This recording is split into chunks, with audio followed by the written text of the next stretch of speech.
ए पाहुणे अरे कोण टपकलं बघ रे बाबा इथं लवकर. जय Shriram Udgirkar, welcome to another blog. तर आज छत्रपती शिवाजी महाविद्यालयाला आलो होतो कारण आपल्याला डिग्याचं ऍडमिशन करायचं होतं. आता आहे ना फोटात घरीच विसरून आला. आता चपली ना का बुटा ना तुम्ही सांगा.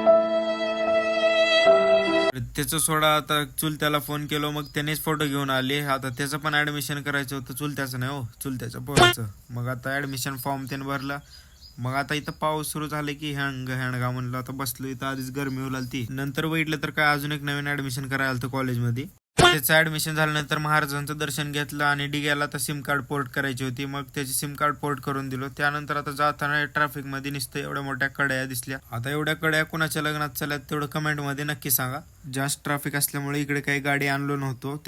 त्यानंतर आलो मोबाईल शॉपमध्ये कारण आपले 4 दिवस झाला मोबाईल बंद पडलं होतं. आता ते रिपेअर करायला आलो. मग ते रिपेअर करत असताना भैयाने म्हणले आता बॅटरी डेट झाली, याची काही विशेष नाही म्हणजे नवीन बॅटरी टाकावं लागते म्हणले. घातलो लगेच. त्यानंतर पेमेंट त्यांनी करून आता मोबाईल तर एकदम ओपी चालता, काय मोबाईलचा विषय नाही. चला मग आता जाऊत म्हणलो, घेतलो पाहुण्याला आणि निघालो परत गावाकडे. आता जात असताना नेमकं घडलं काय तर बघा. आता एवढे माणसं का म्हणून थांबलेत म्हणून आम्ही पण थांबलो. तर नंतर बघलाल तर काय इथं नदीला पूर्णपणे पूर आला होता कारण पाऊसच एवढा मोठा 4 दिवस झाला पाऊस पडत आहे. या पावसामुळे तर आमच्या गावात लाईनमॅन लाईटच ठेवत नाही. आता कसं करावं त्या लाईनमॅनला तुम्ही तर सांगा. पावसाचा एक थेंब पडला की लगेच लाईट गायब. तुमच्या पण गावात असं होते का? कमेंट मध्ये तेवढं नक्की सांगा.